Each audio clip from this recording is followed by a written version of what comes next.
तेरी नस्ले पाक में है बच्चा बच्चा नूर का। শুধু আমার নবী নূর নয়, আমার নবীর নসল দিয়ে কিয়ামত পর্যন্ত যত আওলাদ আসবে সবাই নূর। तेरी नस्ले पाक में गिर बच्चा बच्चा नूर का, तो है आईने नूर तेरा सब घराना नूर का, तो है आईने नूर तेरा सब घराना नूर का। হুজুর কামলা তৈয়ব শাহ রহমতুল্লাহ আলাইহি 1979 সালে ক্যান্সারের চাইতে 1000 গুণ বেশি ভয়ানক রোগ। এই রোগ যখন ধরা পড়লো, ভক্ত মুরিদানগণ দেরি করলেন না, হুজুর কাবলাকে ডাইরেক্ট লন্ডনের মধ্যে নিয়ে গেলেন। বড় একজন ডাক্তার দেখালেন। বড় একজন ডাক্তার দেখানোর পরে হুজুর কাবলার রিপোর্ট গুলো দেখে অবাক দৃষ্টিতে তাকিয়ে রইলেন। হায়রে, এই রোগ তো যার ভিতরে হয়, হওয়ার পর দিন থেকে কয়েকদিনের ভিতরে তার ইন্তেকাল হয়।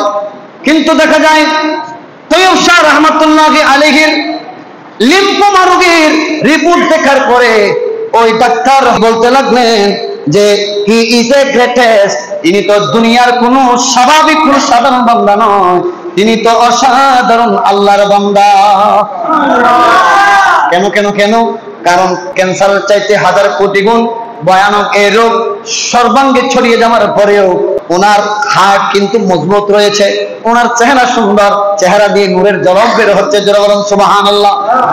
এই রোগ হওয়ার সাথে সাথে মানুষ কাঠের মতো শুকনো হয়ে যায়, হাড্ডিগুলো বেশি ওঠে, কিন্তু এই আল্লাহর বান্দা চেহারা কত সুন্দর। এই রোগ ওনার জিসিমের মধ্যে, শরীরের মধ্যে ছড়িয়ে যাওয়ার পরে তেমনটি কোনো ক্ষতি করতে পারছে না। জোরে বলুন সুবহানাল্লাহ। আমার হুজুর কাবলার কোনো টেনশন নাই। সুবহানাল্লাহ বলেন। হুজুর কাবলার কোনো টেনশন নাই।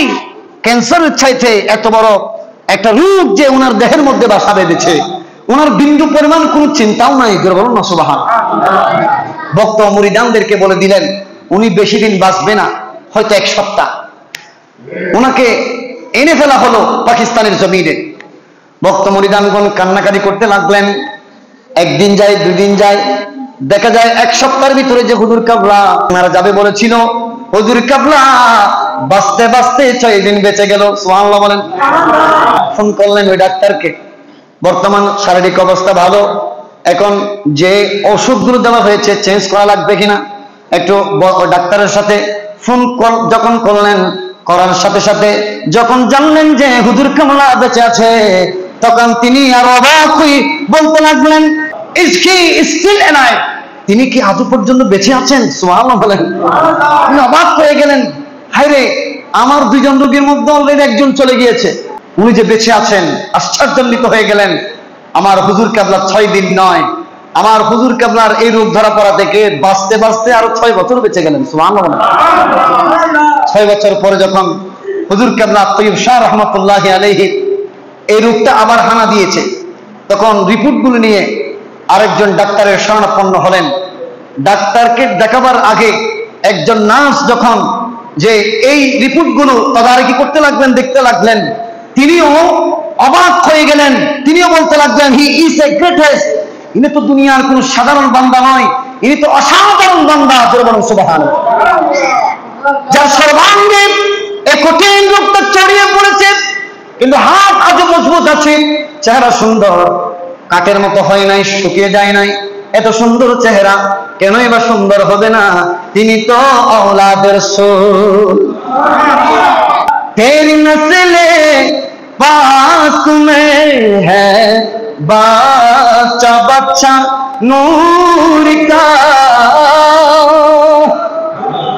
শুধু আমার নবী নূর নয়, আমার নবীর নসল দিয়ে কিয়ামত পর্যন্ত যত औलाद আসবে সবাই নূর।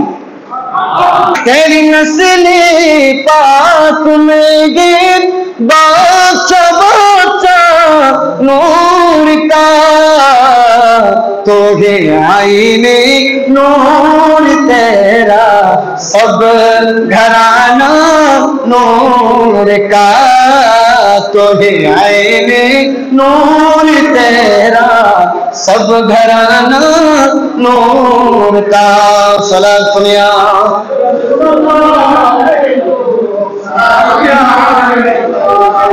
জগতের মানুষ ওই নাচ বলতে লাগলো that I have never seen in my life আমি আমার জীবনে এইরকম রোগী দেখি নাই যে এত বড় একটি লিম্ফোমা নামক ভয়ানক রোগ সর্বাঙ্গে ছড়িয়ে যাওয়ার পরেও ওনার হাত মজবুত আছে উনি নিজেও মজবুত হয়েছেন ওনার স্ট্রাকচার ওনার বডি ওনার আপাত মস্তক আজ পর্যন্ত সচল রয়েছে যেটা বলুন সুবহানাল্লাহ যেভাবে সিদ্দিকে আকবর আমার রাসূল গুহার মধ্যে ছিলেন একটা সাপ বছর কি বছর শুধু আমার নবীকে একটু দেখবার জন্য অপেক্ষারত ছিলেন সুবহানাল্লাহ সাপের কাজ হলো দংশন করা মেরে ফেলা কিন্তু তার নিয়ত ছিল আমার নবীকে দেখা সুবহানাল্লাহ বলেন আর এত বড় একটি রূপ যার দেহে ঢুকে তাকে ধ্বংস করে দেয় কিন্তু আমার হুজুর কেবলার দেহের মধ্যে কেন ঢুকেছে মরথ এই রূপটা বরকত নেওয়ার জন্য সুবহানাল্লাহ বলেন